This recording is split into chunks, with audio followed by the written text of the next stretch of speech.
So the next Warhammer 40k balance update seems likely to happen within the next month or so. Let's talk about what we know is coming so far, and some of the armies and factions that might be in the position to attract either buffs, nerfs, or internal balance changes.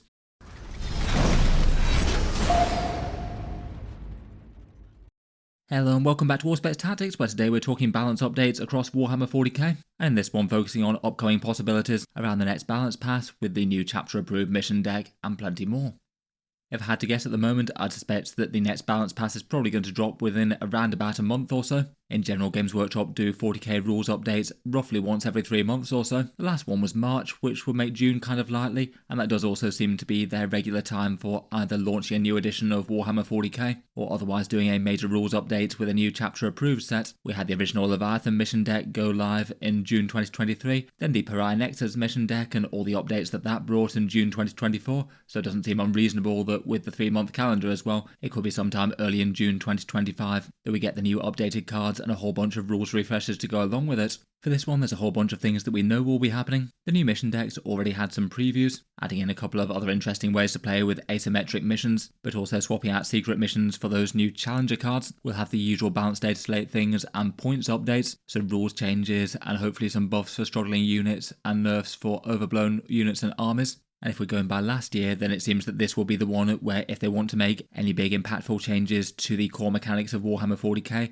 this is probably where they'll do that. The Pariah Nexus one was a surprisingly massive one, rewriting a bunch of core stratagems and even messing with the movement rules of 40k for some reason. It feels like if they want to actually make some changes for the actual play experience of 40k, this is probably the update that they'd do it. I've been kind of wondering if at some point they might do something to try and make Battle Shock a bit more impactful, but I'm sure there's all sorts of other things they could change or shake up if they wanted to. Otherwise, with the last one, it was announced that Games Workshop's going to continue to add in new detachments to certain armies. We had ones like the Lines of the Emperor for the Adeptus Custodes, and the fairly broken but also swiftly nerfed Mordaka one for the Orcs last time around. That does mean that a bunch of factions should get some interesting stuff. They'll also do some supporting things like a new tournament companion download, which have often made some small changes to the cards even as they came out if you're playing in competitive events, though not necessarily one to pay attention to too much if you're not. I thought for this video we could talk briefly about what we know about the new cards, then look at some armies in Warhammer 40k that seem to be either towards the top of the power levels or towards the bottom, and how Games Workshop might choose to change things, and then talk about a few things in the middle where some internal balance changes could be handy.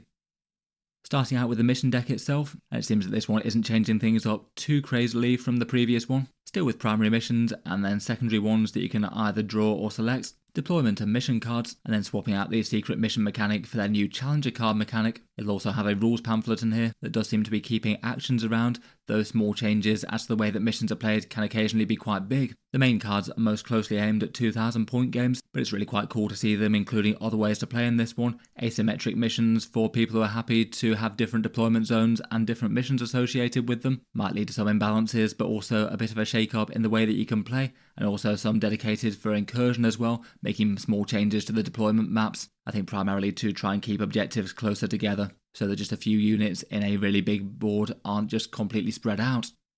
As mentioned, we know that secret missions are gone. In Leviathan we had Gambits, where they had the bin-off primary points for a big all or nothing reward, and then Pariah Nexus I think improved on that with secret missions, things that you might actually be tempted to take a little bit more if you'd thought them through, but the opponent also had some counterplay to them to try and stop you being able to do them, and I thought they worked alright. Still kind of niche and casual play though, where a Warhammer game already has quite a lot of stuff going on to be bothering with the extra cards. Seems that they're gone though, and it looks like the challenger cards absolutely will be making more of an impact, as these ones aren't a niche thing that you might opt to do. They're literally an advantage that a player that's trailing in victory points have, so if a player chooses not to take advantage of them, they're basically just losing an advantage that they should otherwise have, so massive incentive to actually pay attention to them and use them. They trigger when a player is 6 victory points behind or more at the start of a battle round. We'll have to see the full rules on them, but it looks like you choose one, and then you either get a bonus easy objective or a 0 CP stratagem to help out one army. It gave us a few examples of these cards, one with a nice damage boost stratagem, and one with a walk through walls for vehicles and monsters and things, also having the option for some small and fairly easy to do bonus secondary objectives. For the most part they're only really likely to trigger round 3 onwards, given that you'd have to be quite far ahead round 1, just with secondary objectives alone to force the opponent to trigger one, and I feel like there's a possibility that they could give a bit of an advantage to armies that might score low in the early game but go on to score big late game, potentially armies that are seeking to table the opponent, where they might might be expected to score low initially and then high later on, just naturally going about what they wanted to do. They do maybe feel a little bit punishing to players that have actually played well and managed to get ahead of their opponent, only for the opponents to get free advantages to try and help them catch up. Overall, does feel like the mechanic has some issues, but probably isn't going to be so bad that it's going to affect 40k games in a significantly negative way. I'm sure in plenty of cases they will have the intended effect from Games Workshop, making a game where one side is dominating a bit just a little bit closer, giving the catching up player a few free resources to play with.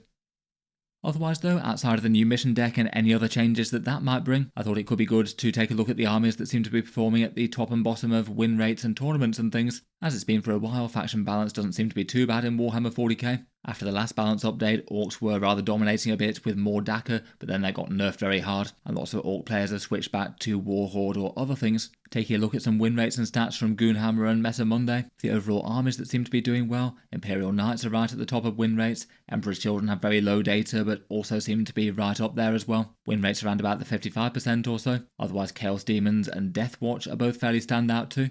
For detachments that seem to be doing unusually strong, it does seem to be the Eldari Devoted of Ynnari that has win rates of around about 60%, and that alongside the Emperor's Children Coterie of the Conceited. Look like they've got some good arguments to be some of the strongest armies in the game right now. Otherwise, for tournament victories, Ynnari still seem to be leading the way there. Emperor's Children have done incredibly well in their first couple of weeks, and then maybe armies such as Chaos Demons, Guard and Ultramarines all seem to be overrepresented, and Deathwatch doing alright for the very small number of players that are playing them.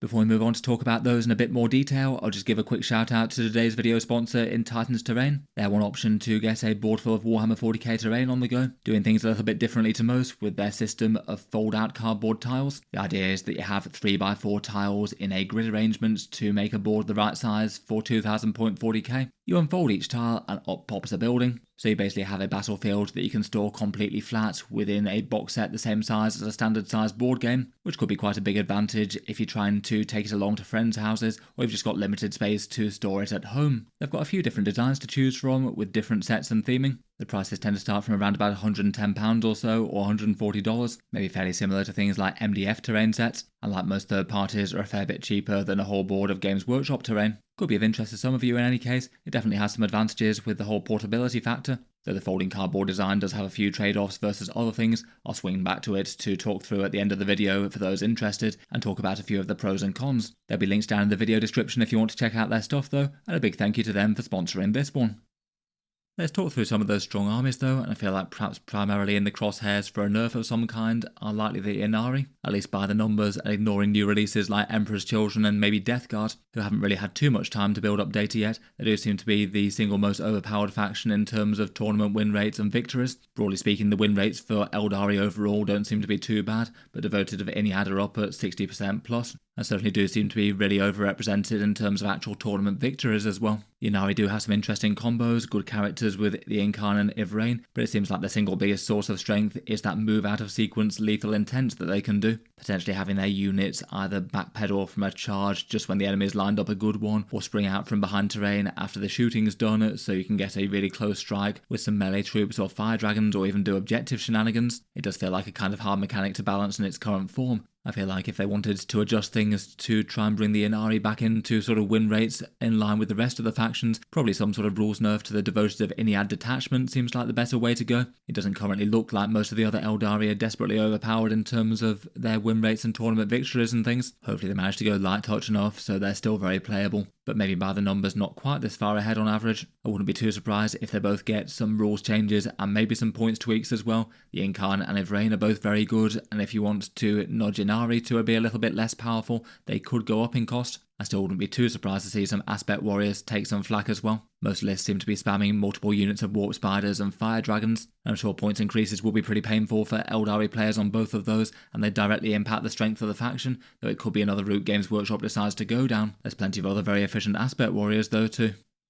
Otherwise, over their first two tournament weekends, the Emperor's Children do seem to have been rather standout as well. The data is really early for them, but at the moment with their current power list, it looks like it's not really all that great for them at being a well-balanced faction. The Coterie of the Conceited list seems to have a 60% win rate on Goonhammer's 40k stat center, and pretty similarly high for the faction in competitive events over their first weekend or two, and also taken down 4 tournaments in short order. It might be some element of players not really knowing how to deal with them quite so much, being a whole new threat on the scene. but even given that, it does seem at least fairly safe to say they're going to be one of the stronger armies in the game. I think what maybe could make them a particularly good choice for some balance updates is their internal balance seems to be kind of bad by what people are choosing to take to tournaments. Most armies in 40k have at least a bit of variety and choices you could go either way on. Almost every strong Emperor's Children army seems to be running Coterie of the Conceited, running 3 Winged Demon Princes, 3 Lord Exultants with Infractors, and then max out on the Noith Marines, then adding in Lucius the Eternal and some Tormentors to support. The Emperor's Children do have a really quite small roster, so it's not surprising that you do get some duplicates of things, but even within that it seems far less variety than things like, say, Leagues of Votan or pre-Codex World Eaters had. I feel like they have some absolute auto-includes, but still a fair bit of variety to flex things.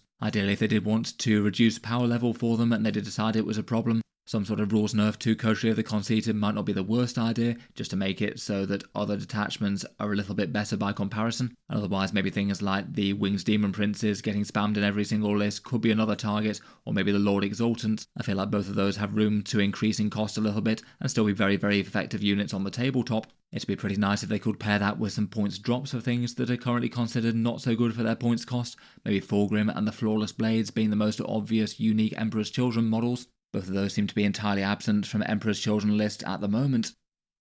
Next up, and maybe winning on win rates more so than tournament victories, are the Imperial Knights. As ever with them, they tend to be better in terms of more casual games, or stomping mid-tables and RTTs more so than actually taking down loads of grand tournament victories. They still have been getting some of those though, and they do look like they've got one of the best win rates in the entire game of 40k right now. I think around about 54% on Mesa Monday or 57% from Goonhammer. I can certainly see them being an army that's just really hard to handle from a more casual player's perspective, and even in competitive tables, their Armiger spam lists seem to be absolutely doing work at the moment. Loads of small units with a lot of raw threat and damage, and then also able to play the objective game rather well. Good power on objectives on the mid board, fast moving, and able to do secondaries as they're not prohibitively expensive at the moment. They often tend to be joined by Canis Rex, and usually some Imperial Agents of some sort. They do have their new Codex coming in the not too distant future though, so I guess any balance changes could be a bit temporary, and they might just choose not to change them too much and just wait for the new Codex to come out, which seems likely to shake up how they work in quite a big way. Otherwise, perhaps 4 stronger armies via the stats are Chaos Demons and Deathwatch. They're both doing well both in terms of win rates and event wins for how many people are playing them. In terms of the Chaos Demons, quite a lot, but the Deathwatch very few. I feel like they both might be in the place where they're more likely to attract a few nerfs as opposed to buffs. Demons are just both really powerful with their Shadow Legion and Demonic Incursion. I feel like if they were to do some small point adjustments to some of the more auto-include things in their factions, I wouldn't be too surprised to see both of these take a few increases. Out of the other new armies joining the fray, I may be a little bit apprehensive about Death Guard as well. I guess we'll see how much of an impact they make when they hit tournaments, but they do have some very scary looking data sheets on paper. Plague Marines and Rhinos with combos, Death Shroud Terminators jumping out of Deep Strike within 6 inches, and big guns and very efficient demon engines with the Bloat Drones and Blight Haulers. Mortarion himself is still looking nice as well. I'd be kind of surprised if they did any sort of big updates if they've only just had their points go live, and if they are as strong as they look on paper, it could maybe be a recipe for Death Guard to be doing very well after updates.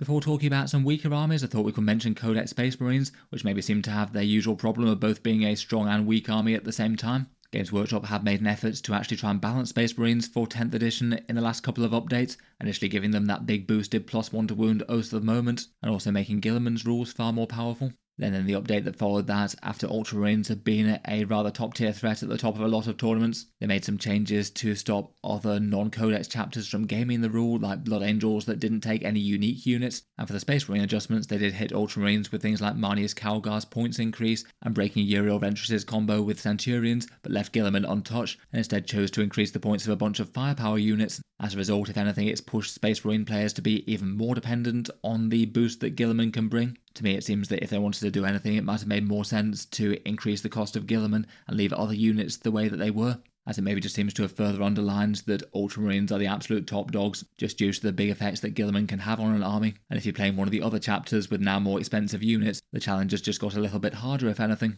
Feels like at least on paper, Gilliman should increase in cost a bit if he's being auto-included in every list, but at the same time, other Space Marine units and options should get cheaper, so you don't necessarily weaken Space Marines from their sort of 47% or so win rates, but army lists that include the Primarch get directly stronger. I guess this could be complicated by any further Space Marine rules content coming out in the near future. We had a whole bunch of chapter-specific teasers, so there could be rules for them, and again that could mean that any temporary balance changes in the next balance pass could be kind of short-lived.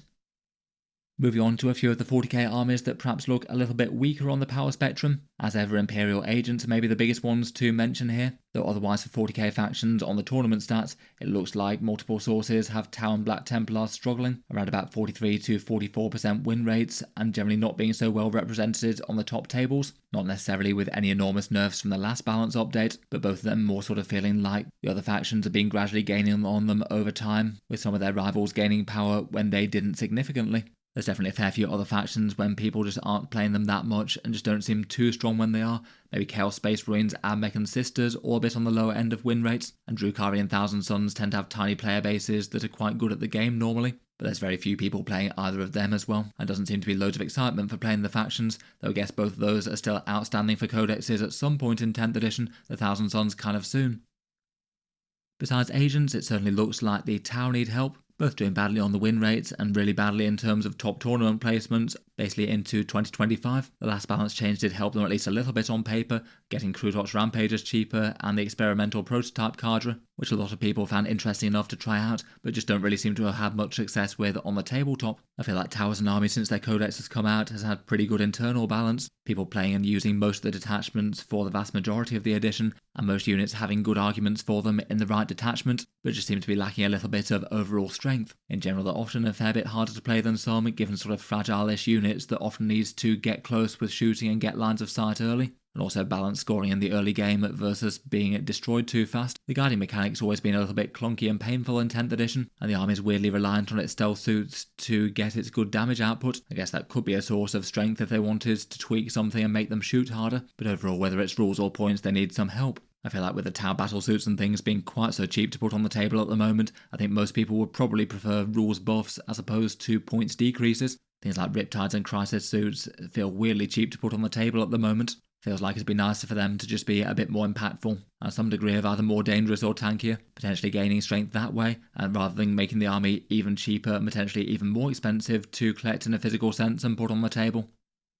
For Black Templars, they've been on the lower end of win rates since a few updates ago really, just having most of their units with points increases to the point where they're just not really all that standout, and maybe not good compensation for losing the big boosted +1 to wound oath of moment. Individually they're scary enough, Helbrecht and Sword Brethren will still delete just about whatever they're thrown at, and Primaris Crusader squads and the Emperor's Champion are both still fun. In general, for their points cost that they pay for those options though, they're just not really all that strong for the points cost. It does seem again a lot of people are choosing not to play them and play other things in tournaments right now, and I don't think they'd be a particularly complicated one to balance. A good start would be a small points cut to probably most of their units really. Even if it was a bunch of small ones like 5 or 10 point decreases, I feel like that would have an actually good effect to push them a bit forward back into the midfield.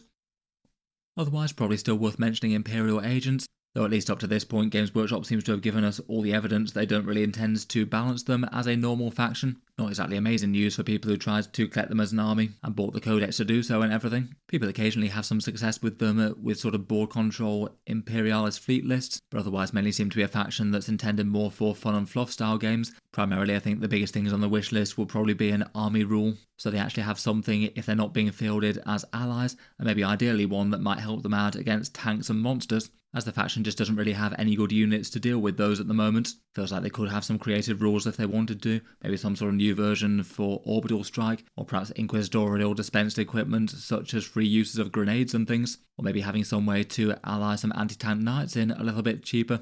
All sorts of things that they could do, and it was kind of implied that they have set up themselves with the tools to balance them as an independent army. They split out the points cost from the allies cost, which I thought was a good move at the time, but so far they don't really seem to have done anything with that, so not great news for them right now unless Games Workshop actually starts showing interest in them again, otherwise they're still remaining the weakest army in the game. Otherwise, beyond armies, notably on the weaker power level, there's all sorts of things they could do that could address some internal balance problems for certain factions, and sometimes factions have basically had entire overhauls in a balanced data slate, say the June 1 last year having some big Tyrannies and Admech changes. I've generally talked about some of the most obvious ones before on the channel, as they've usually been issues that have been around for a while. Some more obvious ones might be the Dark Angels detachment. They're now the last divergent chapter that seems to prefer to play around core Space Marine detachments as opposed to their fun unique ones. Most of their armies use either Gladius or Stormlands. It'd be nice to see some improvements to Unforgiven Task Force or Lion's Blade or Inner Circle to make one of those actually a lot more viable. A few people have managed to use Company of Hunters to some good success, which is kind of fun to see. That still does feel a little bit niche even within Dark Angels though, being very heavily focused around their Raven Wing units.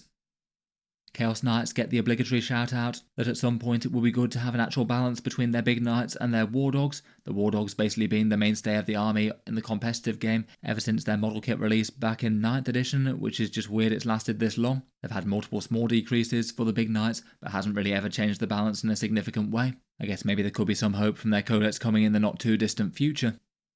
For the Orcs, one I've mentioned in multiple previous videos is the Speed Freaks just being an unusually neglected area of the Codex compared with all the rest. For whatever reason, they just don't seem to have given much help out to make the Orc Buggies and Bikers particularly viable this edition. The buggy datasheets are just basically all fairly weak, and it'd be nice to see some stat line improvements on that. I feel like the Cult of Speed does have some interesting rules to it, but needs its focal units to actually be strong to make it viable. Otherwise, plenty of things they could do with the other detachments. Dreadmob has been playable, but just not really all that successful. The Big Hunt is still very niche. I feel like Mordaka got rather punished for its sins on the tournament scene and was very much nerfed very heavily indeed. Feels like it would have been nice to keep some sort of innate shooting buff as the detachment rule as opposed to just move around faster. It very much went from overpowered to kind of weak all very quickly.